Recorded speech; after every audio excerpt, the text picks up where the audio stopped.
Prabowo, tolak salami diplomat Barat, geger RI, tolak Uni Eropa, di forum internasional. Hubungan Indonesia dan Uni Eropa hingga saat ini masih tegang. Bahkan itu sudah terkonfirmasi langsung oleh pemerintah. Kita semua tahu bahwa akar dari permasalahan ini semua adalah terkait hubungan dagang dan bisnis antara beberapa komoditi yang disengketakan, seperti nikel, kelapa sawit, dan lain-lain. Hubungan dagang semakin diperparah dengan adanya gugatan internasional di Organisasi Perdagangan Dunia yang mengharuskan Indonesia divonis bersalah atas semua permasalahan ini. Uni Eropa mengalahkan Indonesia di WTO, dan saat ini Uni Eropa sepertinya memiliki langkah buntu dan diambang menyerah untuk mendapatkan nikel RI. Uni Eropa nampaknya akan menemui kekalahan yang sangat menyakitkan di persidangan kali ini. Bahkan, Menteri Koordinator Bidang Kemaritiman dan Investasi Luhut Binsar Panjaitan melaporkan bahwa Uni Eropa mulai mengakui Indonesia berhak melakukan larangan ekspor nikel dalam bentuk biji mentah atau nikel ore. Mereka, Uni Eropa, sekarang sudah mulai mengakui bahwa kita punya hak untuk itu, melarang ekspor biji nikel, ujar Luhut di DPR RI. Dalam rapat kerja dengan Banggar, Luhut mengungkapkan bahwa timnya sudah bernegosiasi dengan Uni Eropa, UE, soal gugatan UE di Organisasi Perdagangan Dunia, World Trade Organization, WTO, atas larangan ekspor nikel RI. Saya juga ingin laporkan tim kami dengan tim Uni Eropa sudah negosiasi. Mereka sudah mau negosiasi mengenai pelarangan kita ekspor nikel ore, ujar Luhut dalam rapat tersebut. Selain mulai memahami bahwa pelarangan ekspor biji nikel merupakan hak Indonesia, Luhut juga mengatakan bahwa tim Uni Eropa meminta Indonesia tidak melarang ekspor turunan nikel, seperti ekspor prekursor.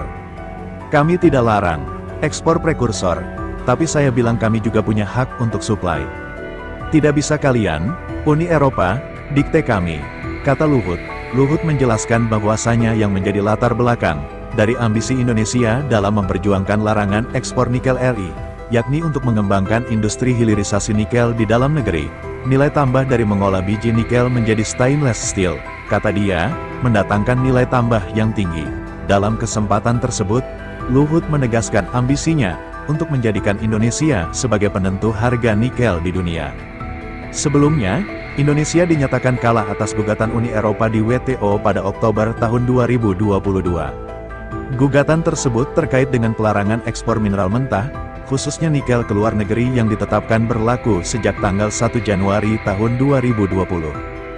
Berdasarkan hasil sidang, Indonesia dinyatakan kalah karena industri hilirisasinya dianggap belum matang oleh WTO.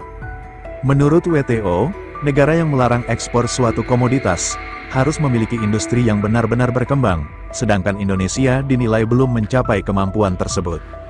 Presiden Joko Widodo dengan tegas meminta untuk terus melawan gugatan Uni Eropa atas kebijakan hilirisasi, meskipun banyak yang meragukan. Nampaknya perlawanan Indonesia kali ini membuahkan hasil yang sangat manis. Indonesia mendapatkan hasil dan pengakuan dari dunia internasional terkait pemusatan industri di dalam negeri, dan hal itu semakin didukung oleh kebijakan lanjutan dari Presiden terpilih Prabowo Subianto yang menyatakan akan melanjutkan hilirisasi. Kita semua tahu bahwa akar dari permasalahan ini semua adalah terkait hubungan dagang dan bisnis antara beberapa komoditi yang disengketakan, seperti nikel, kelapa sawit, dan lain-lain. Hubungan dagang semakin diperparah dengan adanya gugatan internasional di Organisasi Perdagangan Dunia yang mengharuskan Indonesia divonis bersalah atas semua permasalahan ini. Uni Eropa mengalahkan Indonesia di WTO, dan saat ini Uni Eropa sepertinya memiliki langkah buntu dan diambang menyerah untuk mendapatkan nikel RI. Uni Eropa nampaknya akan menemui kekalahan yang sangat menyakitkan di persidangan kali ini. Bahkan, Menteri Koordinator Bidang Kemaritiman dan Investasi Luhut Binsar Panjaitan melaporkan bahwa Uni Eropa mulai mengakui Indonesia berhak melakukan larangan ekspor nikel dalam bentuk biji mentah atau nikel ore. Mereka, Uni Eropa, sekarang sudah mulai mengakui bahwa kita punya hak untuk itu, melarang ekspor biji nikel, ujar Luhut di DPR RI. Dalam rapat kerja dengan Banggar, Luhut mengungkapkan bahwa timnya sudah bernegosiasi dengan Uni Eropa, UE, soal gugatan UE di Organisasi Perdagangan Dunia, World Trade Organization, WTO, atas larangan ekspor nikel RI. Saya juga ingin laporkan tim kami dengan tim Uni Eropa sudah negosiasi. Mereka sudah mau negosiasi mengenai pelarangan kita ekspor nikel ore, ujar Luhut dalam rapat tersebut.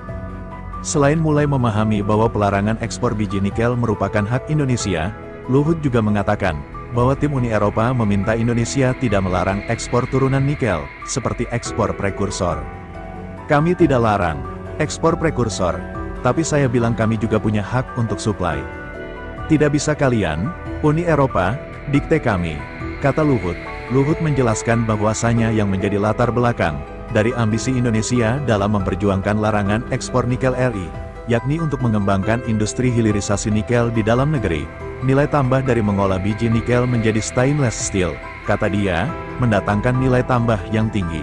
Dalam kesempatan tersebut, Luhut menegaskan ambisinya untuk menjadikan Indonesia sebagai penentu harga nikel di dunia.